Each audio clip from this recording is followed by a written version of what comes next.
Hello മക്കളെ, അപ്പൊ നമ്മൾ ട്രൈബൽസിന്റെ ലൈഫിനെ പറ്റിയിട്ടായിരുന്നല്ലേ സംസാരിച്ചുകൊണ്ടിരുന്നത്. ട്രൈബൽസ് എങ്ങനെയായിരുന്നു ജീവിച്ചിട്ടുണ്ടായിരുന്നത്, അവരുടെ ഇടയിലേക്ക് ആരൊക്കെയായിരുന്നു കടന്നു വന്നിട്ടുണ്ടായിരുന്നത് അല്ലെ. അവര് ജം കൾട്ടിവേഷൻ നടത്തുന്ന ആൾക്കാരുണ്ടായിരുന്നു, ഹണ്ടിങ് നടത്തുന്ന ആൾക്കാരുണ്ടായിരുന്നു, അതുപോലെ തന്നെ കൾട്ടിവേഷൻ അല്ലെ സെറ്റിൽഡ് കൾട്ടിവേഷൻ നടത്തുന്ന ആൾക്കാരും ഉണ്ടായിരുന്നു. And how did colonial rule affect tribal life? എങ്ങനെയാണ് അല്ലെ ബ്രിട്ടീഷുകാര് വന്നു, ഇന്ത്യയിലേക്ക് വന്നു. സ്വാഭാവികമായിട്ടും അവരെ ശരിക്കും പറഞ്ഞു കഴിഞ്ഞാല് ബ്രിട്ടീഷുകാര് ഇന്ത്യയിലേക്ക് വന്ന സമയത്ത് ബ്രിട്ടീഷുകാർക്ക് ഇന്ത്യയായിട്ട് എന്തായിരുന്നു, വാണിജ്യമായിരുന്നു അല്ലെ. അവർ മെയിൻ ആയിട്ടല്ലേ അവരുടെ ആവശ്യങ്ങൾക്ക് വേണ്ടിയിട്ട് വന്ന സമയത്ത് അവിടുന്ന് ഇങ്ങോട്ടേക്ക് വരാനുള്ള മെയിൻ ആയിട്ടുള്ള ഒരു മാർഗം എന്ന് പറഞ്ഞാൽ സീ റൂട്ട് ആയിരുന്നു. സീ റൂട്ടിൽ നിന്നും എന്ത് വേണം അവർക്ക്? ഷിപ്പ് വേണം അല്ലെ, ഷിപ്പ് വേണം. ഈ ഷിപ്പ് ഉണ്ടാക്കാൻ വേണ്ടിയിട്ട് കൂടുതലായിട്ടും വുഡ് ആവശ്യമുണ്ട്. ഓക്കെ, വുഡ് വേണം. ഈ വുഡിന് വേണ്ടിയിട്ട് അവരുടെ സ്ഥലത്തുള്ള അല്ലെ ബ്രിട്ടനിലുള്ള വുഡൊക്കെ ഒരുപാട് ഉപയോഗിച്ചു കഴിഞ്ഞു. അതിനൊരു ഷോർട്ടേജ് വന്നു. ഓക്കെ, അതുപോലെ തന്നെ നമ്മുടെ ഇപ്പം ഇന്ത്യയിലാണെങ്കിലും ഒരു സ്ഥലത്തുനിന്ന് അവർക്ക് റോ മെറ്റീരിയൽ കളക്ട് ചെയ്യാൻ വേണ്ടിയിട്ട് അവർ ഭയങ്കര ഇന്റൻഷൻ ആയിരുന്നു. അപ്പം ഒരു സ്ഥലത്തുള്ള റോ മെറ്റീരിയൽ അവർക്ക് പോർട്ടിലേക്ക് എത്തിക്കണം അല്ലെ, ഏതെങ്കിലും തുറമുഖങ്ങളിലേക്ക് എത്തിക്കണം. അപ്പൊ അതിനു വേണ്ടിയിട്ട് അവർ റെയിൽവേസ് കൺസ്ട്രക്ട് ചെയ്യാൻ തുടങ്ങി. ഓക്കെ, അങ്ങനെ റെയിൽവേസ് കൺസ്ട്രക്ട് ചെയ്യുന്ന സമയത്ത് അവർക്ക് കൂടുതലായിട്ട് വുഡ് വേണ്ടി വന്നു. അപ്പം നമ്മുടെ ഇന്ത്യയിൽ തന്നെയും റെയിൽവേ കൺസ്ട്രക്ഷന് വേണ്ടിയിട്ടും അതുപോലെ തന്നെ ഷിപ്പ് ഉണ്ടാക്കാനും വേണ്ടിയിട്ട് ഒരുപാട് വുഡിന്റെ ആവശ്യം വന്നു. ഈ വുഡ് എവിടെയാണ് ഉള്ളത് എന്ന് നോക്കിയപ്പോഴാണ് അവർക്ക് മനസ്സിലായത് ഒരുപാട് എണ്ണം അല്ലെ, ഒരുപാട് ഹ്യൂജ് നമ്പറില് ഫോറസ്റ്റില് വുഡ് അവൈലബിൾ ആണെന്ന് അവർക്ക് മനസ്സിലായി. അങ്ങനെയാണ് അവര് ഫോറസ്റ്റിലേക്ക് ഫോറസ്റ്റിൽ ഒരുപാട് ആൾക്കാർ ജീവിക്കുന്നുണ്ടായിരുന്നു അല്ലെ, ട്രൈബ്സ് ജീവിക്കുന്നുണ്ടായിരുന്നു. അപ്പൊ അവരുടെ ഇടയിലേക്കാണ് ഈ ബ്രിട്ടീഷേഴ്സ് വുഡിന് വേണ്ടിയിട്ടാണ് അവര് ഫോറസ്റ്റിലേക്ക് വരുന്നത്. So how did colonial rule affect tribal lifes? എങ്ങനെയാണ് ഈ കൊളോണിയൽ റൂൾസ് ട്രൈബൽ ലൈഫിനെ എഫക്ട് ചെയ്തിട്ടുണ്ടായിരുന്നത്? The life of tribal groups changed during British rule. Before the arrival of the British, in many areas the tribal chiefs were important people. അപ്പം lifes of tribal groups change during British rule. British റൂളിന്റെ സമയത്ത് ഒരുപാട് തരത്തില് ട്രൈബൽസിന്റെ ലൈഫിൽ change വരുന്നുണ്ട്. Before the arrival of British, in many areas the tribal chiefs were important people.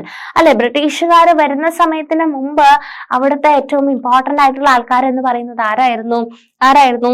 Tribal chiefs ആയിരുന്നു അവിടുത്തെ important ആയിട്ടുള്ള ആൾക്കാര്. പക്ഷെ they enjoyed a certain amount of economic power and had the right to administer and control their territories. അവർക്ക് കുറച്ച് power ഉണ്ടായിരുന്നു. അവര് had the right to administer and control their territories. Okay, അപ്പം അവിടെ ഉണ്ടായിരുന്ന ചീഫ്സിന്റെ ഒരു പവർ ആണ് നമ്മൾ പറയുന്നത്. In some places they had their own police and decided on the local rules of land and forest management. Under British rule, the functions and powers of tribal chiefs changed considerably. അപ്പം ബ്രിട്ടീഷുകാർ വരുന്നതിന് മുമ്പ് ഈ tribal chiefs അല്ലെ, ട്രൈബൽസിന്റെ ഇടയിൽ നമ്മൾ പറഞ്ഞു chiefs ആയിട്ടും കുറച്ച് ഫോളോവേഴ്സ് ആയിട്ടും കുറച്ച് ആൾക്കാരായിട്ട് അങ്ങനെ ഒരു ഡിവിഷൻ വന്നു. ഈ ട്രൈബൽ ചീഫ്സിന് ഭയങ്കര അവരുടെ അഡ്മിനിസ്ട്രേഷനും കാര്യങ്ങളൊക്കെ ഒരുപാട് പവർ ഉണ്ടായിരുന്നു. ബ്രിട്ടീഷുകാർ വന്ന സമയത്ത് എന്ത് സംഭവിച്ചു? Under British rule the functions and powers of tribal characteristics changed considerably. They were allowed to keep their land titles over a cluster of villages and rent out lands, but they lost much of their administrative power and were forced to follow laws made by British officials in India. അപ്പം അവർക്ക് ഒരുപാട് power ഉണ്ടായിരുന്നു. പക്ഷേ പിന്നീട് അവര് British officials ഉണ്ടാക്കിയിട്ടുള്ള നിയമങ്ങള് ഒക്കെ ഒബേ ചെയ്തിട്ട് ജീവിക്കാൻ വേണ്ടിയിട്ട് ഫോഴ്സ് ചെയ്യപ്പെടുകയാണ്. They also had to pay tribute to the British and discipline the tribal groups on behalf of the British. They lost the authority they had earlier enjoyed amongst their people and were unable to fulfill their traditional functions. അപ്പം അവർക്ക് അവർക്കിടയിൽ ഉണ്ടായിട്ടുള്ള ഒരു power അല്ലെ, ആ ഒരു power അവർക്ക് നഷ്ടപ്പെടുകയാണ് ചീഫ്സിന്. അവര് ബ്രിട്ടീഷുകാർ കൊണ്ടുവരുന്ന നിയമങ്ങള് അനുസരിക്കാന് അവർ ബാധ്യസ്ഥരാവുകയാണ് ചെയ്യുന്നത് അല്ലെ. ഇനിയിപ്പോ നാട്ടിൻ പുറത്താണെങ്കിൽ ഇന്ത്യ കുറെ രാജാക്കന്മാരായിരുന്നു ഭരിച്ചിട്ടുണ്ടായിരുന്നു അല്ലെ. അപ്പം ഈ രാജാക്കന്മാരെയൊക്കെ ബ്രിട്ടീഷുകാർ എന്ത് ചെയ്യാണ്? അവരവരുടെ സൂത്രത്തിൽ എന്ത് ചെയ്യാണ്? പരാജയപ്പെടുത്തിയിട്ടും പല രീതിയിൽ പല തന്ത്രങ്ങൾ ഉപയോഗിച്ചിട്ട് അവിടുത്തെ ഒരു ഒരു വരുതിയിലാക്കുകയാണ് ചെയ്യുന്നത്. അതുപോലെ തന്നെ ഫോറസ്റ്റിലേക്ക് കയറിയിട്ട് ട്രൈബ്സിലും ട്രൈബ്സിന്റെ ഇടയിലുള്ള ചീഫ്സിന്റെയും ഒരു പവർ ഇല്ലാണ്ടാവുകയാണ് ചെയ്യുന്നത്. ഓക്കെ, നെക്സ്റ്റ് നമ്മൾ നോക്കുന്നത് ഷിഫ്റ്റിംഗ് കൾട്ടിവേറ്റേഴ്സിന്റെ ലൈഫിൽ എന്താണ് സംഭവിച്ചത്. What happen to the shifting cultivators? The British were uncomfortable with groups who moved out and did not have a fixed home. British എന്ന് പറയുന്നത് എന്തായിരുന്നു? അവർക്ക് മൂവ് ചെയ്തല്ലേ, ഷിഫ്റ്റിംഗ് കൾട്ടിവേഷൻ എന്ന് പറഞ്ഞു കഴിഞ്ഞാൽ എന്തായിരുന്നു? നമ്മൾ പറഞ്ഞു അല്ലെ, ഒരു സ്ഥലത്ത് മരമൊക്കെ വെട്ടി അവിടെ തീട്ടു, അവിടെ ഹാർവെസ്റ്റ് ചെയ്തു, വിതച്ചു, ഹാർവെസ്റ്റ് ചെയ്തു, പിന്നെ ആ സ്ഥലം ഫാലോ ആക്കി ഇട്ടിട്ട് വേറെ സ്ഥലത്ത് പോലെ അങ്ങനെ ഒരു സിസ്റ്റത്തിന് ബ്രിട്ടീഷ് അതോറിറ്റീസിന് ഇഷ്ടമുണ്ടായിരുന്നില്ല. കാരണം അവർ അതിനെ ഒരു എന്താണ് സിവിലൈസ് ആവാത്തൊരു ഒരു രീതിയിലായിരുന്നു കണ്ടിട്ട് അല്ലെ. അവർ കുറച്ചും കൂടി വൈൽഡ് ആയിട്ടായിരുന്നു അങ്ങനത്തെ ആൾക്കാരെ കണ്ടിട്ടുണ്ടായിരുന്നത്. And did not have a fixed home. They wanted tribal groups to settle down and become peasant cultivators. ബ്രിട്ടീഷുകാർക്ക് എന്താവണമെന്നായിരുന്നു ആഗ്രഹം? ഇങ്ങനെ ഈ ലാൻഡ് ഒക്കെ ഉപേക്ഷിച്ച് പോകുന്ന ഇവര് സെറ്റിൽ ഡൗൺ ചെയ്തിട്ട് അവര് പെസന്റ് കൾട്ടിവേറ്റേഴ്സ് ആയിട്ട് അങ്ങനെ സെറ്റിൽ ഡൗൺ ചെയ്ത് ജീവിക്കണം എന്നായിരുന്നു അവരുടെ ആഗ്രഹം. So, settled peasants were easier to control and administer than people who were always on the move. എന്തുകൊണ്ടാണ് ബ്രിട്ടീഷുകാർക്ക് സെറ്റിൽഡ് ആയിട്ടുള്ള ആൾക്കാരെ കുറച്ചും കൂടി ഇഷ്ടം എന്ന് പറയാൻ, അല്ലെങ്കിൽ കുറച്ചും കൂടി താല്പര്യം എന്ന് പറയാൻ കാരണം എന്താ? സെറ്റിൽ ആയിട്ടുള്ള ആൾക്കാരെ കുറച്ചും കൂടി എളുപ്പമാണ് കൺട്രോൾ ചെയ്യാൻ വേണ്ടിയിട്ട് അല്ലെ. അവര് ഒരു ദിവസം വന്നിട്ട് ഒരു റൂള് കൊണ്ടുവന്നു, ഇപ്പൊ ഷിഫ്റ്റിംഗ് ആണെന്ന് വിചാരിച്ചോ, അവരൊരു റൂള് കൊണ്ടുവന്നു. അപ്പൊ ആ റൂള് ഒബേ ചെയ്യാൻ കുറച്ച് സമയത്ത് അവരുണ്ടാവും, കുറച്ച് കഴിഞ്ഞാൽ അവര് ഷിഫ്റ്റ് ചെയ്ത് വേറെ എവിടെയെങ്കിലൊക്കെ പോകും അല്ലെ. അപ്പം എന്താണ്, ഇവരെ കൺട്രോൾ ചെയ്യാൻ കിട്ടില്ല. അതേ സ്ഥാനത്ത് സെറ്റിൽഡ് ആയിട്ടുള്ള ആൾക്കാരാണെന്നുണ്ടെങ്കിൽ എന്താണ്, അവരെ കൺട്രോൾ ചെയ്യാൻ അല്ലെങ്കിൽ റൂൾ ചെയ്യാനൊക്കെ കുറച്ചും കൂടി എളുപ്പമുണ്ട്. And the British also wanted a regular revenue source for the state. അല്ലെ, ബ്രിട്ടീഷുകാർക്ക് റെഗുലർ ആയിട്ടുള്ള ഒരു നികുതി അല്ലെങ്കിൽ ഒരു കരം, ഒരു റവന്യൂ ബ്രിട്ടീഷുകാർക്ക് കിട്ടും. അപ്പൊ അവര് സെറ്റിൽഡ് ആയിട്ടുള്ളതാണെന്നുണ്ടെങ്കിൽ അവർക്കൊരു ഈസിനെസ് ഉണ്ട് അല്ലെ. അല്ലാന്നുണ്ടെങ്കിൽ ഇവരുടെ റവന്യൂ കളക്ട് ചെയ്യാൻ വേണ്ടിയിട്ട് ഇവരെ തപ്പി പോണ്ടി വരും. അപ്പൊ സെറ്റിൽഡ് ആയി കഴിഞ്ഞു കഴിഞ്ഞാല് ബ്രിട്ടീഷുകാർക്ക് ഒരുപാട് അഡ്വാൻറ്റേജസ് ഉണ്ട്. ഓൾസോ കുറച്ച് സിവിലൈസ്ഡ് ആയിട്ടുള്ള ആൾക്കാരാണെന്ന് തോന്നുകയും ചെയ്യും. അതുപോലെ തന്നെ it was easier to control and administer than people who were always on move. The British also wanted a regular revenue source for the state. So they introduced land settlement. That is, they measured the land, defined the rights of each individual to that land, and fixed the revenue demand for the state. അപ്പം അതിനു വേണ്ടിയിട്ട് ബ്രിട്ടീഷുകാർ എന്ത് ചെയ്തു? അവര് land settlements introduce ചെയ്തു.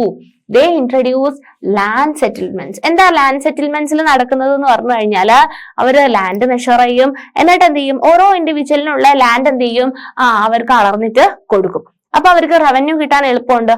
Okay, and fixed the revenue demand for the state. സ്റ്റേറ്റിലേക്കുള്ള എന്താണ് റവന്യൂസ് ഒക്കെ കറക്റ്റ് ആയിട്ട് കിട്ടാനുള്ള ഒരു ഈസി ആയിട്ട് അവര് ഈ ലാൻഡിന് എന്ത് ചെയ്തു, സെറ്റിൽമെന്റ് നടത്തി. Some peasants were declared land owners, others tenants. അപ്പൊ കുറച്ച് ആൾക്കാരെ ലാൻഡിന് ഓണർഷിപ്പ് കൊടുത്തു അല്ലെ. ഇങ്ങനെ ലാൻഡ് ഡിവൈഡ് ചെയ്ത് കൊടുത്തപ്പോഴും കുറച്ച് ആൾക്കാരെ ലാൻഡിന്റെ ഓണേഴ്സ് ആക്കി, കുറച്ച് പേരെ ടെനൻസ് ആക്കിയിട്ട്, ടെനൻസ് ആക്കുക എന്ന് പറഞ്ഞു കഴിഞ്ഞാൽ കുടിയേറ്റക്കാരെ പോലെ ആയിട്ട് അല്ലെ, അവർക്ക് ഓണർഷിപ്പ് കൊടുക്കുന്നില്ല. അപ്പം കുറച്ച് ആൾക്കാരെ ലാൻഡ് ഓണേഴ്സ് ആയിട്ട് കൊടുത്തു, കുറച്ച് ആൾക്കാരെ ടെനൻസ് ആക്കി. The tenants were to pay rent to the landowner, who in turn paid revenue to the state. അപ്പം ടെനൻസ് എന്ത് ചെയ്യണം, ലാൻഡ് ഓണേഴ്സിന് എന്ത് ചെയ്യണം, ടെനൻസ് ആയിട്ടുള്ള ആൾക്കാർക്ക് ലാൻഡ് ഓണറിന് കൊടുക്കണം അല്ലെ. ഓണറിന് കൊടുക്കുക, ഓണർ എന്നിട്ട് എന്ത് ചെയ്യും, സ്റ്റേറ്റിനെ പേ ചെയ്യും. ഓക്കെ, അപ്പൊ ബ്രിട്ടീഷ് ഗവൺമെന്റിന് റവന്യൂ കിട്ടും. ഓക്കെ, അപ്പം ഈവൻ ടെനൻസ് പേ ചെയ്യണം, ലാൻഡ് ഓണേഴ്സ് എന്ത് ചെയ്യണം, പേ ചെയ്യണം. The British effort to settle jam cultivators was not very successful. അപ്പൊ ബ്രിട്ടീഷുകാർക്ക് ഈ ജം കൾട്ടിവേറ്റേഴ്സിന് എന്ത് ചെയ്യണം, ഒന്ന് സെറ്റിൽ ചെയ്ത് കിട്ടണം. പക്ഷെ അതത്ര എളുപ്പമുള്ളൊരു പരിപാടി ആയിരുന്നില്ല. Settled plough cultivation is not easy in areas where water is scarce and the soil is dry. അപ്പം സെറ്റിൽഡ് പ്ലോ കൾട്ടിവേഷൻ എന്ന് പറയുന്നത് അല്ലെ, വെള്ളമൊന്നും ഇല്ലാത്ത സ്ഥലത്ത് സെറ്റിൽ ആവുക എന്ന് പറയുന്നത് അത്ര എളുപ്പമുള്ള കാര്യമല്ല അല്ലെ. അപ്പൊ നന്നായിട്ട് വെള്ളം വേണം, എന്നാലേ അവർക്ക് കൾട്ടിവേഷൻ അല്ലെ, കൃഷി ചെയ്യാൻ വേണ്ടി പറ്റുള്ളൂ. അപ്പൊ വെള്ളം ഇല്ലാത്ത സ്ഥലത്ത് കൾട്ടിവേറ്റ് ചെയ്ത് സെറ്റിൽ ചെയ്യാൻ വേണ്ടി പറ്റില്ല. ആൻഡ് സോയിൽ ഭയങ്കര ഡ്രൈ ആണെങ്കിൽ അവിടെയും സെറ്റിൽഡ് ആയിട്ട് കൾട്ടിവേഷൻ ഒന്നും നടത്താൻ വേണ്ടിയിട്ട് പറ്റില്ല. In fact, jam cultivators who took to plough cultivation often suffered since their fields did not produce good yield. അപ്പം ജം കൾട്ടിവേറ്റേഴ്സ് ടു പ്ലോ കൾട്ടിവേഷൻ എന്ന് പറയുന്നത് എന്താണ്? അവർ ഒരുപാട് സഫർ ചെയ്യേണ്ടി വന്നിട്ടുണ്ടായിരുന്നു. Because fields did not produce good yields. അവർക്ക് നല്ല yield ഒന്നും കിട്ടാത്തത് കാരണം. സോ the jam cultivators in northeast India insisted on continuing with their traditional practice. അപ്പം അവർക്ക് വലിയ yield ഒന്നും കിട്ടാത്തതായ സമയത്ത് അവരെന്ത് ചെയ്തു? അവര് continue to practice their traditional methods അല്ലെ. Facing widespread protests, the British had to ultimately allow them the right to carry on shifting cultivation in some parts of the forest. അപ്പം ഇവരെന്ത് ചെയ്തു? ഒരു റിബല്യൻ പോലെ അല്ലെ, ഒരു പ്രതിഷേധമായിട്ട് അങ്ങ് ചെയ്തു അല്ലെ. ഞങ്ങൾക്ക് ഇവിടെ സെറ്റിൽ ആവാൻ പറ്റില്ല എന്നുള്ള രീതിയിൽ ആയല്ലേ, ഞങ്ങൾക്ക് സെറ്റിൽഡ് കൾട്ടിവേഷൻ ഞങ്ങൾ കൊണ്ട് നടക്കുന്ന കാര്യമല്ല എന്നൊക്കെ അപ്പൊ പല സ്ഥലങ്ങളിലായിട്ട് ഇങ്ങനെ ഒരു എന്താ പറയാ ഒരു എതിർപ്പ് വന്നതോടുകൂടി ബ്രിട്ടീഷുകാർക്ക് എന്ത് ചെയ്യേണ്ടി വന്നു? കുറച്ച് ഇളവ് കൊടുക്കേണ്ടി വന്നു. അത് കാരണം ബ്രിട്ടീഷുകാർ എന്ത് ചെയ്തു? they ultimately allow them the right to carry on shifting cultivation in some parts of the forest. ഫോറസ്റ്റിന്റെ ചില ഭാഗത്ത് മാത്രം അവർക്ക് എന്താണ് ഷിഫ്റ്റിംഗ് കൾട്ടിവേഷൻ ചെയ്യാൻ വേണ്ടിയിട്ടുള്ള ഒരു റൈറ്റ് അല്ലെങ്കിൽ ആ ഒരു രീതി അവർക്ക് ലീഗലി കൊടുക്കുകയാണ്. അല്ലാന്നുണ്ടെങ്കിൽ എന്ത് ചെയ്യണമായിരുന്നു? അവര് സെറ്റിൽഡ് കൾട്ടിവേഷൻ ചെയ്യണമായിരുന്നു. പക്ഷെ അവര് പ്രതിഷേധിച്ചത് കാരണം അല്ലെങ്കിൽ അവര് പ്രതികരിച്ചത് കാരണം അവർക്ക് എന്ത് ചെയ്യേണ്ടി വന്നു? കുറച്ച് ഭാഗം മാത്രം ഷിഫ്റ്റിംഗ് കൾട്ടിവേഷൻ ചെയ്യാൻ വേണ്ടിയിട്ട് അലോ ചെയ്യേണ്ടി വന്നു. ഓക്കെ, നെക്സ്റ്റ് നമ്മൾ നോക്കാൻ പോകുന്നത് ഫോറസ്റ്റ് ലോസും അതിന്റെ ഇമ്പാക്റ്റുമാണ്. ഓക്കെ, ഫോറസ്റ്റ് ലോയും അതിന്റെ ഇമ്പാക്റ്റുമാണ് നമ്മൾ നെക്സ്റ്റ് നോക്കുന്നത്. So the life of tribal groups was directly connected to the forest അല്ലെ. ട്രൈബൽസിന്റെ ലൈഫ് എന്ന് പറയുന്നത് ഫോറസ്റ്റുമായിട്ട് ഭയങ്കര അവ്യാഖ്യാനമായ ബന്ധമുണ്ടല്ലോ. Yes, so changes in forest laws had a considerable effect on tribal lifes. The British extended their control over all forests and declared that forests were state property. അതാണ് ബ്രിട്ടീഷുകാർ എന്താ പറഞ്ഞത്? ബ്രിട്ടീഷുകാര് നാട്ടിലൊക്കെ അവരുടെ ഓണർഷിപ്പ് ഒക്കെ എടുക്കുന്നതിന്റെ ഇടയിൽ അവർ ഫോറസ്റ്റിൽ പോയിട്ട് ഫോറസ്റ്റിന്റെ കൺട്രോൾ കൊടുത്തു. ഫോറസ്റ്റിന്റെ കൺട്രോൾ എടുത്തിട്ട് ഫോറസ്റ്റിലുള്ള ആൾക്കാരുടെ അടുത്ത് പറഞ്ഞു ഫോറസ്റ്റ് എന്ന് പറയുന്നത് സ്റ്റേറ്റ് പ്രോപ്പർട്ടി ആണ് എന്ന് പറഞ്ഞാൽ ഗവൺമെന്റിന്റെ ആണ് എന്ന് പറഞ്ഞാൽ ബ്രിട്ടീഷ് ഗവൺമെന്റിന്റെ പ്രോപ്പർട്ടിയാണ് ഫോറസ്റ്റ് എന്നാണ് പറഞ്ഞിട്ടുണ്ടായിരുന്നത്. Okay, some forests were classified as reserved forest. അപ്പം ഫോറസ്റ്റ് സ്റ്റേറ്റിന്റെ പ്രോപ്പർട്ടി ആണെന്ന് പറഞ്ഞു. എന്നിട്ട് അവർ ഫോറസ്റ്റിനെ കുറച്ച് ക്ലാസിഫിക്കേഷൻ മൂന്നായിട്ട് ക്ലാസിഫൈ ചെയ്തു. അതില് ഇമ്പോർട്ടന്റ് ആയിട്ടുള്ള ഒരു ക്ലാസിഫിക്കേഷൻ ആണ് റിസർവ്ഡ് ഫോറസ്റ്റ് അല്ലെ. റിസർവ്ഡ് ഫോറസ്റ്റ് എന്ന് പറഞ്ഞു കഴിഞ്ഞാൽ എന്താ റിസർവേഷൻ എന്ന് പറഞ്ഞു കഴിഞ്ഞാൽ എന്താണ്? നിങ്ങൾ സീറ്റ് റിസർവേഷൻ ഒക്കെ കേൾക്കുന്നില്ലേ സ്കൂളുകളിൽ? ചില പ്രത്യേക ആൾക്കാർക്ക് സീറ്റ് റിസർവേഷൻ ഉണ്ട്, ഡിസബിലിറ്റി ഉള്ള ആൾക്കാർക്ക് റിസർവേഷൻ ഉണ്ട്, അല്ലെങ്കിൽ നമ്മൾ ട്രെയിനിൽ പോകുന്ന സമയത്ത് റിസർവേഷൻ ഉണ്ട് അല്ലെ. റിസർവേഷൻ ടിക്കറ്റ്സ് ഉണ്ട്. ബസ്സിലാണെങ്കിലും റിസർവേഷൻ ടിക്കറ്റ് ഉണ്ട്. എന്താണ് റിസർവേഷൻ എന്ന് പറഞ്ഞു കഴിഞ്ഞാൽ? അതെ, ഒരു സ്ഥലം അത് പെർട്ടിക്കുലർലി ഒരാൾക്ക് വേണ്ടി പറഞ്ഞു വെച്ചിട്ടുള്ള സ്ഥലമാണ്, അവിടെ വേറെ ആരും ഇരിക്കാൻ പാടില്ല. അതല്ലേ റിസർവേഷൻ ടിക്കറ്റ്സ് എന്ന് പറഞ്ഞു കഴിഞ്ഞാൽ? യെസ്, അതുപോലെ തന്നെ ഫോറസ്റ്റിലും എന്ത് കൊടുക്കാണ്? റിസർവേഷൻ കൊടുക്കാണ്. റിസർവ്ഡ് ഫോറസ്റ്റ് ആണ് എന്ന് പറഞ്ഞു കഴിഞ്ഞാല് for they produced timber which the British wanted. അപ്പം ഫോറസ്റ്റിനെ റിസർവ് ചെയ്ത് വെക്കാണ്. അത് അവിടേക്ക് ആരും കയറാനുള്ള സ്വാതന്ത്ര്യമില്ല, അല്ലെങ്കിൽ അവിടേക്ക് ആ റിസർവ്ഡ് ഫോറസ്റ്റിലേക്ക് ആർക്കും എന്ത് ചെയ്യാൻ പാടില്ല? കയറാൻ വേണ്ടി പാടില്ല. അത് റിസർവ്ഡ് ആണ്, അത് വേറെ ആരും ഉപയോഗിക്കാൻ പാടില്ല. ഓക്കെ, അത് ഇന്നും ഉണ്ട് റിസർവ്ഡ് ഫോറസ്റ്റ്. അപ്പം ഇത് കൊണ്ടുവന്നിട്ടുള്ളത് ഫോറസ്റ്റ് ലോ ആണ്. ഓക്കെ, ഫോറസ്റ്റ് നിയമം ബ്രിട്ടീഷ് കൊണ്ടുവന്നാണ് forest laws. So reserved forest ഉണ്ട്. അവിടെ എന്ത് ചെയ്യായിരുന്നു അവര്? ടിംബർ ഈൽഡിങ് ആയിട്ടുള്ള അല്ലെ ടിംബർ പ്രൊഡ്യൂസിങ് ആയിട്ടുള്ള ഫോറസ്റ്റ് അല്ലെ. ഞാൻ പറഞ്ഞു ബ്രിട്ടീഷുകാർക്ക് ഷിപ്പ് ഉണ്ടാക്കാൻ വേണ്ടിയിട്ടും അതുപോലെ തന്നെ റെയിൽവേ സ്ലീപ്പേഴ്സ് ഉണ്ടാക്കാൻ വേണ്ടിയിട്ടൊക്കെ എന്ത് വേണമായിരുന്നു? ടിംബർ വേണമായിരുന്നു അല്ലെ, വുഡ് വേണമായിരുന്നു. അപ്പം അതിന് വേണ്ടിയിട്ട് ബ്രിട്ടീഷുകാര് കുറെ ഫോറസ്റ്റ് അല്ലെ, ഇന്ത്യയിൽ നോക്കുമ്പോൾ ഒരുപാട് ഫോറസ്റ്റ് ഉണ്ട്, ഒരുപാട് മരങ്ങളുണ്ട്. ഇഷ്ടം പോലെ ടിംബർ കിട്ടും. അപ്പം അങ്ങനെ ടിംബർ ഉണ്ടാക്കാൻ വേണ്ടിയിട്ട് ബ്രിട്ടീഷുകാർ എന്ത് കണ്ടുപിടിച്ചു? അതെ, ഈ റിസർവ്ഡ് ഫോറസ്റ്റ് കണ്ടു. റിസർവ്ഡ് ഫോറസ്റ്റിൽ അവർ എന്ത് ചെയ്തു? They produced timber which the British wanted. In these forests, people were not allowed to move freely. practice gem cultivation, collect fruits or hunt animals. അപ്പം ഈ ഒരു റിസർവ്ഡ് ഫോറസ്റ്റില് അവര് ടിമ്പർ കൾട്ടിവേഷൻ മാത്രമാണ് ഉദ്ദേശിച്ചത്. അവിടെ ആൾക്കാർക്ക് പോവാൻ പാടില്ല, അവിടെ പോയിട്ട് പഴങ്ങൾ പറിക്കാൻ പാടില്ല, ഫ്രൂട്ട് എടുക്കാൻ പാടില്ല, അവരെ ഹണ്ട് ചെയ്യാൻ പാടില്ല, അല്ലാന്നുണ്ടെങ്കിൽ അവിടെ പോയിട്ട് എന്ത് ചെയ്യാൻ പാടില്ല, അവിടെ പോയിട്ട് ജം കൾട്ടിവേഷൻ ചെയ്യാൻ പാടില്ല, ഒന്നും ചെയ്യാൻ പാടില്ല.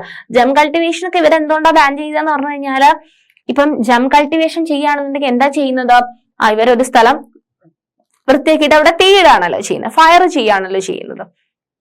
ഇത് ഇങ്ങനെ ഫയർ ചെയ്ത് കഴിഞ്ഞാല് ചിലപ്പോ ബ്രിട്ടീഷുകാർ വിചാരിച്ചു ഇൻ കേസ് എന്ത് ചെയ്താലോ അടുത്തുള്ള ടിമ്പേഴ്സിലേക്കൊക്കെ തീ പടർന്നു കഴിഞ്ഞാല് അത് പ്രശ്നമാവുമല്ലോ എന്ന് വിചാരിച്ചിട്ട് എന്ത് ചെയ്തു, അതിനൊക്കെ എഗെയിൻസ്റ്റ് ആയിട്ട് ഫോറസ്റ്റ് പീപ്പിളിനെ ജം കൾട്ടിവേഷൻ ചെയ്യാൻ സംഭവിച്ചില്ല. അത് ഓൾസോ ജം കൾട്ടിവേഷൻ എന്ന് പറയുന്നത് എന്താണ്, അത്ര സിവിലൈസ്ഡ് ആയിട്ടായിരുന്നില്ല ബ്രിട്ടീഷുകാർ കണ്ടിട്ടുണ്ടായിരുന്നത്. 2 റീസൺസും ഉണ്ട്. Collect fruits or hunt animals. So, how were gem cultivators to survive in such a situation? അപ്പം ജം കൾട്ടിവേഷൻ അവിടെ ചെയ്യാൻ പാടില്ല എന്ന് പറഞ്ഞു അല്ലെ, റിസർവ്ഡ് ഫോറസ്റ്റ്, അതാണ് ഫോറസ്റ്റ് ലോ കൊണ്ടുവന്നത്. അപ്പൊ റിസർവ്ഡ് ഫോറസ്റ്റില് ജം കൾട്ടിവേഷൻ ചെയ്യാൻ പാടില്ല എന്ന് പറഞ്ഞു. എങ്ങനെയാണ് ഈ ഒരു കാര്യത്തെ ജം കൾട്ടിവേറ്റേഴ്സ് എങ്ങനെയാണ് ഇത് സർവൈവ് ചെയ്തത്? Many were therefore forced to move to other areas in search of work and livelihood. കുറെ ആൾക്കാർ എന്ത് ചെയ്തു, വേറെ വഴിക്കൊക്കെ പോയി വേറെ വർക്കും വേറെ രീതിയിലൊക്കെ ജീവിക്കാൻ വേണ്ടിയിട്ടുള്ള വഴികളിലേക്കൊക്കെ തിരയാൻ തുടങ്ങി. But once the British stopped the tribal people from living inside forests, they faced a problem. അപ്പം അവരെ ഒരു വഴിക്ക് അവരെ അവിടെ ജീവിക്കാൻ പാടില്ല എന്ന് പറഞ്ഞു. അപ്പൊ അവരെ കുറച്ച് ആൾക്കാരെ വേറെ വഴിയൊക്കെ തേടിപ്പോയി. അപ്പം അവിടെ ഇപ്പൊ ജോലി ചെയ്യാൻ വേണ്ടിയിട്ട് വേറെ ആളില്ല. ബ്രിട്ടീഷുകാര് നെക്സ്റ്റ് വേറൊരു പ്രശ്നം ഫേസ് ചെയ്യാണ്. From where would the forest department get its labor to cut trees for railway sleepers and to transport logs? അല്ലേ, അപ്പം അവിടെ ഫോറസ്റ്റില് ഡിപ്പെൻഡ് ചെയ്ത് ജീവിച്ചിരുന്ന ആൾക്കാരെയാണ് ഇപ്പൊ അവിടെ ജം കൾട്ടിവേഷൻ പാടില്ല, അവിടെ നിന്നൊന്നും എടുക്കാൻ പാടില്ല എന്ന് പറഞ്ഞപ്പോ ആൾക്കാർ വേറെ വേറെ ജോലിയൊക്കെ തേടിയിട്ട് പോവാൻ തുടങ്ങി. അപ്പൊ ബ്രിട്ടീഷുകാർക്ക് ഈ മരങ്ങളൊക്കെ ഫ്രീ ആയിട്ടൊന്നും മുറിപ്പിക്കണം, അവർക്ക് പൈസ ഒന്നും കൊടുത്തിട്ടൊന്നും ചെയ്യിപ്പിക്കാനൊന്നും പറ്റില്ല. അപ്പൊ ഫ്രീ ലേബർ പോവാണ് അല്ലെ, ഫോറസ്റ്റില് ട്രൈബൽസ് ഉണ്ടായിരുന്നെങ്കിൽ അവരെ കൊണ്ട് ചെയ്യുകയായിരുന്നു. അപ്പം ഇങ്ങനെ ഒരു ഇഷ്യൂ വന്ന സമയത്ത് ഫ്രീ ആയിട്ട് കട്ട് ചെയ്യാനും അല്ലെങ്കിൽ ഈ റെയിൽവേസിന് വേണ്ട ഈ സംഭവങ്ങളൊക്കെ ചെയ്തു തരാനും വേണ്ടിയിട്ട് ആളില്ലാത്തൊരു പ്രശ്നം ബ്രിട്ടീഷുകാര് ഫേസ് ചെയ്യാണ്. ഓക്കെ, അപ്പൊ അവരെന്താ ചെയ്തത്? Colonial officials came up with a solution. അവർക്കൊരു സൊല്യൂഷൻ കിട്ടി. എന്താ ചെയ്തത്? They decided that they would give gem cultivators small patches of lands in the forest. അവരെന്ത് ചെയ്തു? ജം കൾട്ടിവേറ്റേഴ്സിന് ചെറിയൊരു ലാൻഡ് അല്ലെ, ചെറിയൊരു ഏരിയയിലുള്ള ലാൻഡ് ജം കൾട്ടിവേറ്റേഴ്സിന് കൊടുക്കാം. And allow them to cultivate these on the condition. എന്നിട്ട് അവരെ എന്ത് ചെയ്യാം, കുറച്ചൊരു ചെറിയൊരു പാച്ച് ഓഫ് ലാൻഡ് ഞങ്ങൾ തരാം, അവിടെ നിങ്ങൾക്ക് കൃഷിയൊക്കെ ചെയ്യാം, കൾട്ടിവേഷൻ ഒക്കെ ചെയ്യാം. ഒരു കണ്ടീഷൻ ഉണ്ട്. എന്താണ് condition? On the condition that those who lived in the villages would have to provide labor to the forest department. എന്താണ്? ഞങ്ങൾ ജം കൾട്ടിവേഷന്റെ സ്ഥലമൊക്കെ തരാം, അവിടെ നിങ്ങൾക്ക് ജം കൾട്ടിവേഷൻ ഒക്കെ ചെയ്ത് അങ്ങനെ ജീവിക്കാം. പക്ഷേ അങ്ങനെ തരുന്ന ആൾക്കാർ എന്ത് ചെയ്യണം? ഫ്രീ ലേബർ ആർക്ക് ചെയ്യണം? ഫോറസ്റ്റ് ഡിപ്പാർട്ട്മെന്റിന് വേണ്ടിയിട്ട് ലേബർ ചെയ്യണം. And look after the forest. അതുപോലെ തന്നെ ഫോറസ്റ്റും സൂക്ഷിക്കണം അല്ലെ, ടിമ്പറൊക്കെ കറക്റ്റ് ആയിട്ട് കിട്ടുന്നുണ്ടോ അല്ലെങ്കിൽ എന്തെങ്കിലും പ്രശ്നം ഉണ്ടോ എന്നൊക്കെ നോക്കിയിട്ട് ഫോറസ്റ്റ് ഡിപ്പാർട്ട്മെന്റ് ഇങ്ങനെ അസസ് ചെയ്തിട്ട് എന്താ അവർക്ക് വേണ്ടിയിട്ട് മരമൊക്കെ മുറിച്ച് ഫ്രീ ലേബർ ചെയ്ത് കൊടുക്കാൻ വേണ്ടിയിട്ട് എന്ത് ചെയ്യാണ് ബ്രിട്ടീഷ് ഒഫീഷ്യൽസ്. അങ്ങനെയുള്ള ആൾക്കാരെ മാത്രം എന്ത് ചെയ്യാൻ സമ്മതിച്ചു? ജം കൾട്ടിവേഷന് കുറച്ച് പാച്ച് ഓഫ് ഏരിയ മാത്രം വിട്ടുകൊടുത്തു. Okay, clear? So, in many regions, the forest department established forest villages. അപ്പം അത് കാരണം കുറച്ച് സ്ഥലത്ത് അങ്ങനെ forest villages to ensure a regular supply cheap labor അല്ലെ, ചീപ്പായിട്ട് വളരെ കുറഞ്ഞ പൈസയൊക്കെ പിന്നെയാണ് വരുന്നത്. ആദ്യം ഫ്രീ ലേബർ ആയിരുന്നു, പിന്നെ റെന്റ് പറയും. അപ്പൊ റെന്റ് കൊടുക്കാൻ പറ്റാത്ത ആൾക്കാര്, അപ്പൊ അങ്ങനെ വളരെ ചീപ്പായിട്ടുള്ള ലേബർ ആണ് ബ്രിട്ടീഷുകാര് ഓഫർ ചെയ്തിട്ടുണ്ടായിരുന്നത്. ഓക്കെ, അവരുടെ സ്ഥലത്തു നിന്നും വേറെ സ്ഥലത്ത് പോവാൻ പറ്റാതിരിക്കുന്ന ആൾക്കാരാണ് ഇതിനു വേണ്ടിയിട്ട് ഈ ഒരു ജോലിയൊക്കെ ചെയ്തിട്ടുണ്ടായിരുന്നത്. Okay, many tribal groups reacted against the colonial forest laws. അല്ലെ, അവര് ട്രൈബൽസ് ജീവിച്ചുകൊണ്ടിരുന്ന ട്രൈബൽസിന്റെ ഏരിയ അല്ലെ, ഇത് ഞങ്ങളുടെ ഏരിയ എന്ന് പറയുന്ന പോലെ ട്രൈബൽസിന്റെ ഏരിയയിൽ പോയിട്ട് അവിടെ നിയമമൊക്കെ കൊണ്ടുവന്ന എല്ലാം സ്റ്റേറ്റിന്റെ ആണ്, ഫോറസ്റ്റ് സ്റ്റേറ്റിന്റെ ആണ് എന്ന് പറഞ്ഞിട്ട് എന്താണ് ഞങ്ങൾ റവന്യൂ തരണം എന്നൊക്കെ പറഞ്ഞ് അല്ലെ, അവരുടെ മൊത്തത്തിൽ അവരെ എന്ത് ചെയ്യാണ്, വല്ലാതെ ടോർച്ചർ ചെയ്യാണ് അല്ലെ. അപ്പം ഇതിന് അഗേൻസ്റ്റ് ആയിട്ട് many tribal groups reacted against the colonial forest laws. They disobeyed the new rules, continued with the practices that were declared illegal. അല്ലെ, ഈ ജം കൾട്ടിവേഷൻ ഒന്നും ചെയ്യാൻ പാടില്ല, അല്ലെങ്കിൽ ഫോറസ്റ്റിൽ പോയിട്ട് ഒന്നും എടുക്കാൻ പാടില്ല അല്ലെ, അവര് ഹണ്ടിങ് പാടില്ല, അല്ലെങ്കിൽ ഫോറസ്റ്റ് പ്രൊഡ്യൂസേഴ്സ് ഒന്നും എടുക്കാൻ പാടില്ല എന്നൊക്കെ, അതൊക്കെ എടുത്തു കഴിഞ്ഞാൽ ഭയങ്കര ലീഗൽ പ്രശ്നങ്ങൾ ഉണ്ടാവും എന്നതാണ് ഫോറസ്റ്റ് ലോ പറയുന്നത് അല്ലെ. റിസർവ്ഡ് ഫോറസ്റ്റിലേക്ക് ആർക്കും കയറാൻ പാടില്ല എന്നൊക്കെയാ പറയുന്നത്. പക്ഷെ ഇവരെന്ത് ചെയ്തു, ഇവർക്ക് വേറെ ഓപ്ഷൻ ഇല്ലായിരുന്നു, ട്രൈബൽസിന് വേറെ ഓപ്ഷൻ ഇല്ലായിരുന്നു, അവര് റെഡി ആയിരുന്നില്ല അല്ലെ. നമ്മുടെ സ്വന്തം സ്ഥലം വേറെ ആൾക്ക് വിട്ടുകൊടുക്കാൻ ആരെങ്കിലും റെഡി ആവോ? ഇല്ല. അപ്പൊ ട്രൈബൽസ് എന്ത് ചെയ്തു, പ്രൊട്ടസ്റ്റ് ചെയ്തു. അവര് ഈവൻ ഇല്ലീഗൽ ആണെന്ന് അറിഞ്ഞിട്ട് പോലും അല്ലെ, അത് ഇല്ലീഗലി അത് ചെയ്യാൻ പാടില്ല എന്ന് അറിഞ്ഞിട്ട് പോലും അവർക്ക് വേണ്ട ഫോറസ്റ്റ്, അവർക്ക് വേണ്ട വിറകുകൾ അല്ലെ, അവർക്ക് കത്തിക്കാനുള്ള വിറക് ആയിക്കോട്ടെ, അവരുടെ ഭക്ഷണമായിട്ടുള്ള ഫ്രൂട്ട്, റൂട്ട്, ഇതൊക്കെ അവർക്ക് ഫോറസ്റ്റ് ആണ് കൊടുത്തോണ്ടിരുന്നത്. പെട്ടെന്ന് ഒരു ദിവസം വന്നിട്ട് ഇത് എടുക്കാൻ പാടില്ല എന്ന് പറയുമ്പോൾ അവരുടെ ഇടയിൽ എന്തുണ്ടാവും, സ്വാഭാവികമായിട്ട് ഒരു പ്രതിഷേധം ഉണ്ടാവും അല്ലെ.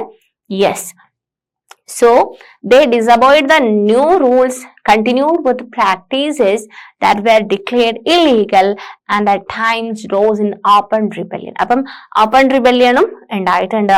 സച്ച് വാസ് അതിന്റെ എക്സാമ്പിൾ ആണ് മക്കളെ ഇത് ഓപ്പൺ റിബല്യൻ ഉണ്ടായിട്ടുള്ളത്. നിങ്ങൾ ഇയറും സ്ഥലവും ഇൻസിഡന്റും ലീഡറിനെ നിങ്ങൾ കറക്റ്റ് ആയിട്ട് പഠിച്ചു വെക്കണം. Such was the result of Sangram സംഘം in 1906 in Assam, forest Satyagraha of 1930s in the central provinces. അപ്പൊ അത് നിങ്ങൾ ഓർത്തു വെക്കുക, 1906ഉം 1930s. ഓക്കെ, സോ ഇത്രയും കാര്യങ്ങളാണ് നമുക്ക് ഈ ഒരു സെഷനിൽ ഡിസ്കസ് ചെയ്യാൻ ഉണ്ടായിട്ടുണ്ടായിരുന്നത്. സോ ഇവിടെ നമ്മൾ എന്താ പഠിച്ചിട്ടുണ്ടായിരുന്നത്, ഫോറസ്റ്റ് ലോ എങ്ങനെയാണ് കൊളോണിയൽ ലൈഫിനെ എഫക്ട് ചെയ്തിട്ടുണ്ടായിരുന്നത്, അല്ലെങ്കിൽ എന്ത് ഇമ്പാക്റ്റ് ആണ് ഫോറസ്റ്റ് ലോ ഉണ്ടാക്കിയിട്ടുണ്ടായിരുന്നത്, അതിനെ അവർ എങ്ങനെയായിരുന്നു ഫേസ് ചെയ്തിട്ടുണ്ടായിരുന്നത്, ഇങ്ങനത്തെ കാര്യങ്ങളാണ് നമ്മൾ ഈ ഒരു സെഷനിൽ ഡിസ്കസ് ചെയ്തിട്ടുണ്ടായിരുന്നത്. ബാക്കി കാര്യങ്ങൾ നമുക്ക് നെക്സ്റ്റ് വേറൊരു സെഷനിൽ ഡിസ്കസ് ചെയ്യാം. താങ്ക്